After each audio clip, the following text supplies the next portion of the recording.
Hi అండి, నమస్తే. నేను మీ Shalini. Welcome back to Shalini సర్విల్లు. పనిగలవాడు పందిరి వేస్తే కుక్కతోక తగిలి కూలిపోయినట్టు పిల్లలకి ఇంట్లో ఎంత మంచి స్నాక్స్ చేసి పెట్టినా సరే వాళ్ళు ఎక్కువగా ఇష్టపడి తినేది మాత్రం చాక్లెట్స్, ఐస్ క్రీమ్స్. అవునా?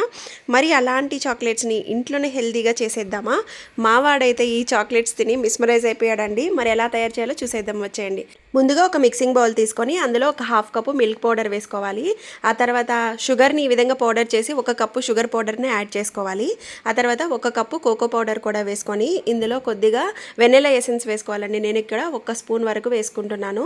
ఆ తర్వాత మనం మెల్టెడ్ బటర్ కానీ లేకపోతే మెల్టెడ్ గీ అండి, గీ కొంచెం గట్టిగా కాకుండా కొంచెం వేడి చేసుకొని ఆ నెయ్యి కూడా వేసుకుంటున్నాను. ఇదంతా కూడా ఒక స్పాచులా సహాయంతో మంచిగా మిక్స్ చేసుకోవాలి. స్మూత్ బ్యాటర్ వచ్చే విధంగా బాగా మిక్స్ చేసుకోవాలి. ఆ తర్వాత ఒక చిన్న మిక్సీ జార్ తీసుకొని మనం రెడీ చేసుకుని ఈ చాక్లెట్ మిశ్రమాన్ని అంతా కూడా ఈ మిక్సీ జార్లో వేసుకొని పల్స్ ఇస్తూ కొంచెం స్మూత్గా వచ్చే విధంగా ఫైన్గా గ్రైండ్ చేసుకోవాలి. తీసి చూపిస్తున్నాను చూడండి. ఎంత ఫైన్గా గ్రైండ్ చేసుకుంటే చాక్లెట్ అనేది అంత సిల్కీగా వస్తుందన్నమాట. జస్ట్ 3 ఇంగ్రీడియంట్స్ ఉంటే చాలు, సింపుల్గా చేసేసుకోవచ్చండి చాక్లెట్స్.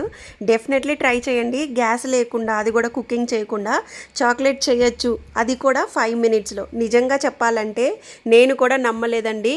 ఈ చాక్లెట్ సిరప్ అంతా కూడా స్పూన్ తీసుకొని దాని చాక్లెట్ మౌల్డ్స్లో వేసేసుకోవాలి. మనకు నచ్చిన షేప్స్ యూస్ చేసుకోవచ్చు. నేను ఇక్కడ లవ్ సింబల్ని యూస్ చేస్తున్నాను.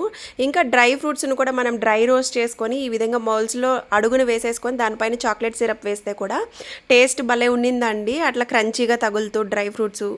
నేనైతే ఇక్కడ పీనట్స్ యాడ్ చేశాను. మీకు ఇంకా నచ్చిన డ్రై ఫ్రూట్స్ యాడ్ చేసుకోవచ్చు. ఈ విధంగా ఫిల్ చేసేసి ఓన్లీ 20 మినిట్స్ ఫ్రీజ్ చేస్తే మనకి ఎమ్మి చాక్లెట్స్ అయితే రెడీ అయిపోయినాయి. చాలా సింపుల్గా చేసుకోవచ్చు. టేస్ట్ గురించి అయితే కొత్తగా చెప్పనవసరం లేదు. ఇంత మంచి టేస్ట్ ఉంది కాబట్టి అంతలా వైరల్ అయిందండి. డెఫినెట్లీ ట్రై చేసి వీడియో నచ్చితే ఒక చిన్న లైక్ చేయండి. మీ ఫ్రెండ్స్ అండ్ ఫ్యామిలీ మెంబర్స్కి షేర్ చేయండి.